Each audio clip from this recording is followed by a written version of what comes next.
Last class we did algebraic limits. Now we're going to incorporate some trig into that too.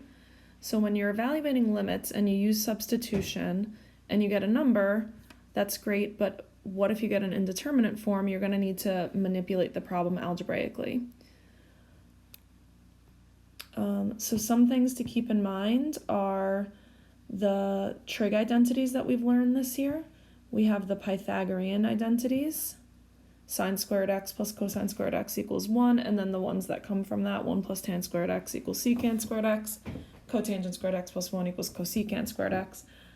Reciprocal identities you want to remember too, and then double angle formulas, those are used sometimes as well in if you take AP Calc next year. There's other special trig limits that you can memorize too. If you have the limit as x approaches 0 of sine x over x, and then this number, as long as it's the same in front of the x, it's always going to equal 1. You can have limit as x approaches 0 of cosine x minus 1 over x is going to equal 0, and then tan ax over ax equals 1.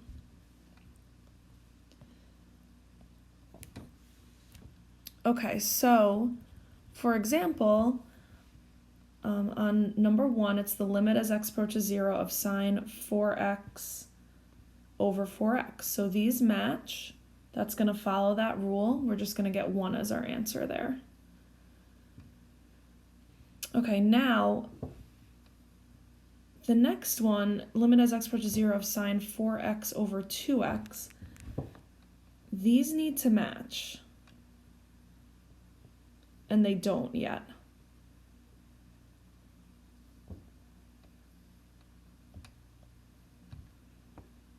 So we need to get the bottom to be 4x. So what we can do is just multiply the numerator and denominator by 2.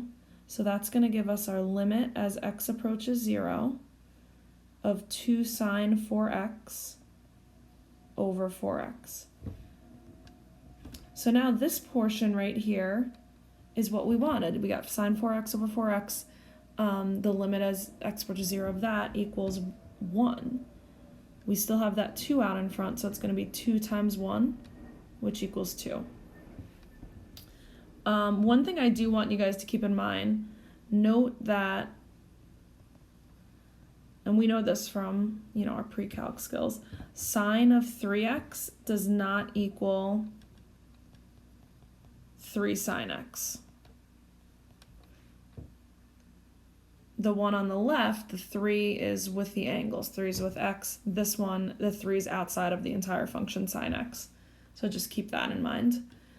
Okay, number 3, again, we want these, well, we don't want them exactly to match. What we want to do is, we're going to want to have sine 5x over 5x, sine 3x over 3x. So that we can use that that rule that we're going to remember. So I'm going to multiply both my numerator and denominator by 1 over x. So I'm multiplying numerator and denominator by the same thing, so that's, mathematically legal. Limit as x approaches 0 of sine 5x over x over sine 3x over x. Okay, now I want to match those 5x and the x and match those the 3x and the x. So what I'm going to do is multiply both my numerator and denominator here. It's 5 over 5 really, so that's just 1. And then here I'm going to multiply by 3 over 3. Okay, so that's going to give us the limit as x approaches 0. Again, I'm going to keep writing that until I do direct sub. 5 sine 5x over 5x over 3 sine 3x over 3x. Okay, so now this right here, limit as x approaches 0 equals 1. That right there equals 1. So this is going to be 5 times 1 over 3 times 1, and that's going to be 5/3.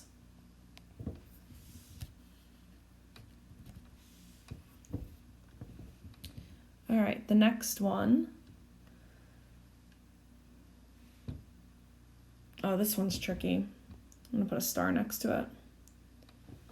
Cosine r minus 1 over r squared. So I'm looking at, let me scroll back up. I'm looking at this right here. And we have that r squared in the bottom instead of just an r or just an x. So we're gonna have to manipulate this some more. What I am going to do is multiply my numerator and denominator by cosine r plus 1. I'm multiplying by the conjugate here. And the reason I'm doing that is I'm going to get cosine squared r minus 1 in my numerator, and then I'm going to have r squared cosine r plus 1.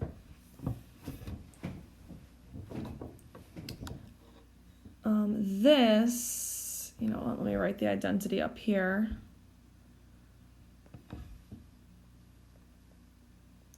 I'll use r's here. Sine squared r plus cosine squared r equals 1. I'm going to want to use a Pythagorean identity there.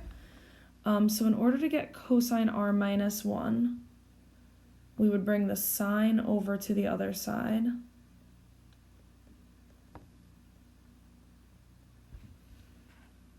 So cosine squared r equals 1 minus sine squared r. And then cosine squared r minus 1 equals negative sine squared r. So I'm going to replace that. So sometimes you might not get that on the first try. You'd have to, you know, manipulate your equation a little bit more. So this is going to be limit as r approaches 0. I never put the 0 in over there. Of negative sine squared r over r squared times cosine r plus 1.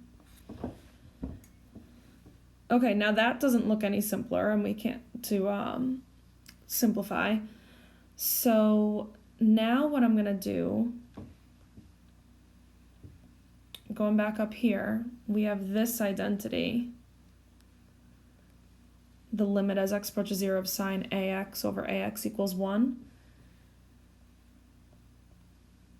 So I'm going to change this to limit as r approaches 0 of negative 1 times sine r times sine r. Well, sine r, I'm going to separate this r squared, and I separated the sine squared r. Then I'm going to write the cosine r plus 1 right here. Okay, so here we get 1 here and 1 there. So our answer is going to be negative 1 times 1 times 1 times, okay, 1 over cosine r plus 1 I'm going to have to keep there. So I'm going to write limit as r approaches 0 in front again. Okay, now I'm going to do direct sub. So negative 1 times negative 1 times 1, or negative 1 times 1 times 1 is negative 1. How many 1s can I say in a row? Times 1 over cosine 0 plus 1.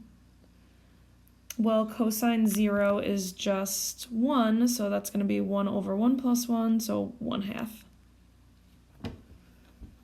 All right, so that one definitely a little bit tricky. Number 5, now that kind of looks like the sine, that sine ax, or yeah, sine ax over ax thing, but it's actually, you could just do a direct sub on this. You could just say, oh, I'm going to do 4 times 0 times cosine of 4 times 0. That will give me 0 over cosine of 0 is 1. And that's fine, that's just 0. Okay, so that one's a little bit easier, which is nice. Okay, so the next few that we're gonna do, we're gonna rewrite using trig identities mainly. So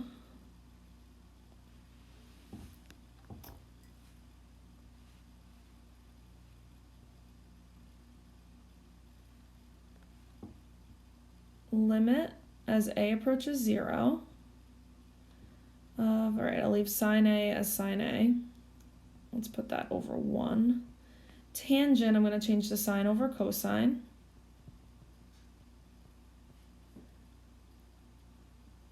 Okay, so that's going to simplify. That's just going to be limit as A approaches 0 of cosine A. Because really what you're doing over here is sine A over 1 multiplied by the reciprocal, cosine A over sine A. So that reduces, we just get cosine A. Direct sub now, we got cosine of 0, which equals 1. Okay, number 7. Looking at cosine squared theta, and again, if you sub in pi over 2, you're going to get an indeterminate form, 0 over 0. So change this to 1 minus sine squared theta.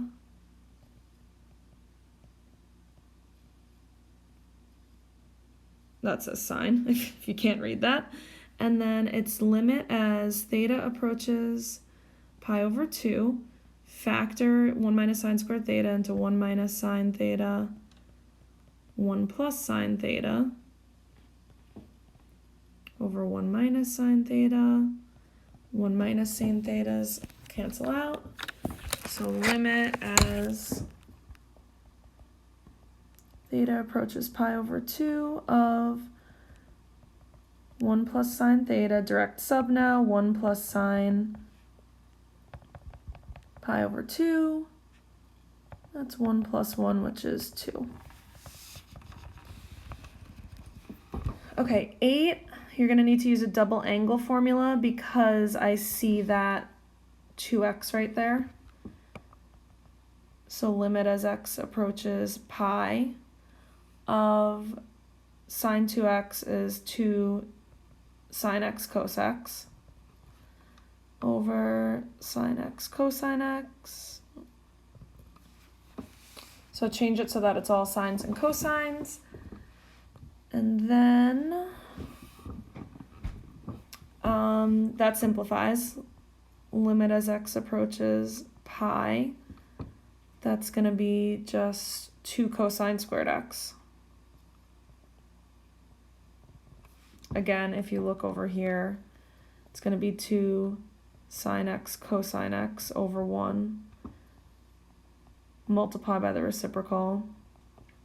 Those cancel. That's how we get the 2 cosine squared x. All right, direct sub 2 cosine squared pi.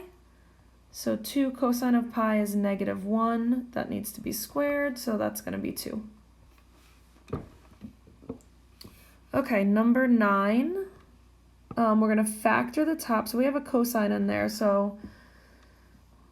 But you factor it the same way you would as if that was 2x squared plus 3x minus 2. So limit as x approaches pi over 3. This is going to factor into 2 cosine x minus 1 times cosine x plus 2 over 2 cosine x minus 1. Now when you're doing these, like most of the time, that is going to be one of your factors because you're going to want the denominator to cancel out. So that kind of gives you a hint when you're factoring too. All right, those cancel. Limit as x approaches pi over 3, cosine x plus 2, direct sub. It's going to be cosine pi over 3 plus 2, which is 1/2 plus 2. So you can write 2.5, you can write 2.5, you can write 5/2. Any of those are good. All right, moving along, number 10. This one, I see a sine squared theta, so I'm thinking a Pythagorean identity for that. So limit as theta approaches 0, 1 minus cosine theta, can't really do anything to that. 2 times sine squared theta I can write as 1 minus cosine squared theta. Okay, now I'll factor that 1 minus cosine squared theta. 1 minus cosine theta over 2 times 1 plus cosine theta, 1 minus cosine theta. The 1 minus cosine thetas cancel out. Limit as theta approaches 0 of 1 over 2 times 1 plus cosine theta. And direct sub 1 over 2 times 1 plus cosine of 0, which is 1 over 2 times 1 plus 1, so that's 1 over 4.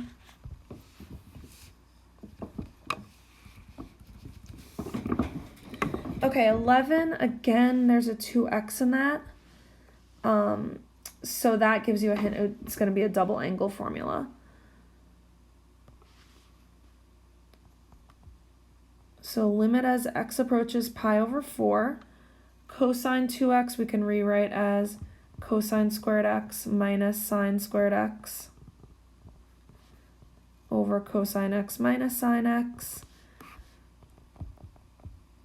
All right, factor that numerator, limit as x approaches pi over 4. Cosine x plus sine x times cosine x minus sine x over cosine x minus sine x. Cancel that out. Limit as x approaches pi over 4 of cosine x plus sine x equals cosine pi over 4 plus sine pi over 4. Ooh, we got some radicals here. That's always fun. Radical 2 over 2 plus radical 2 over 2. 2 radical 2 over 2, which is just radical 2. All right, just hang in there for a couple more. We got number 12.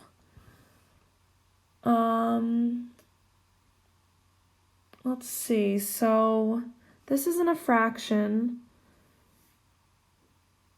but if we do direct sub, if you put in tan pi over 2, that's undefined. So what you're going to want to do is try to manipulate this equation so that you get something that won't give you a value that's undefined. So let's try getting everything in terms of sine and cosine.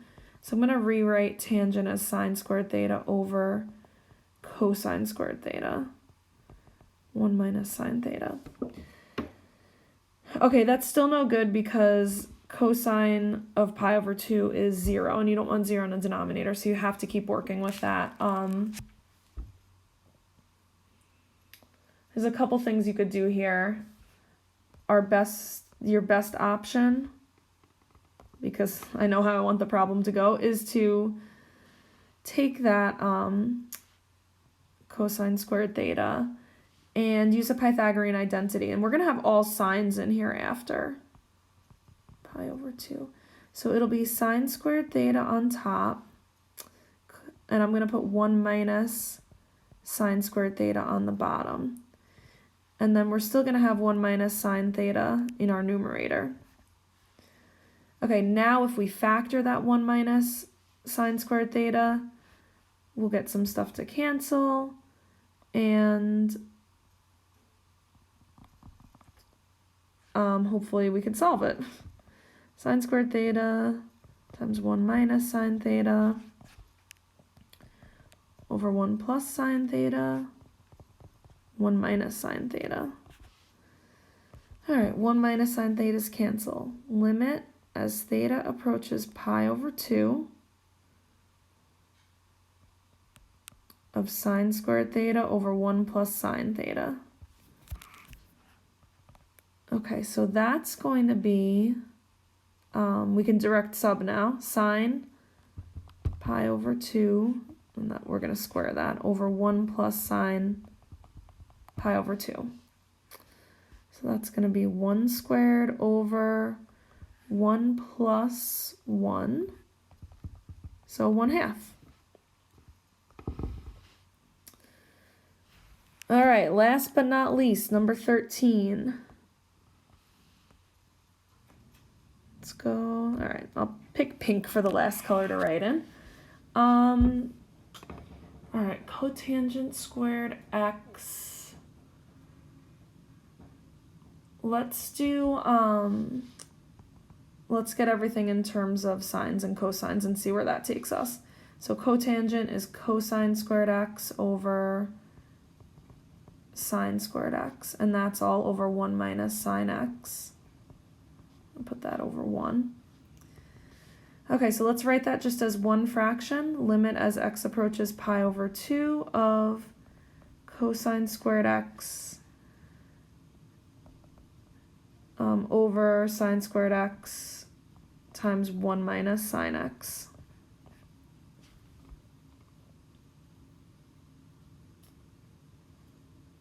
Okay, now we can get all signs in this one.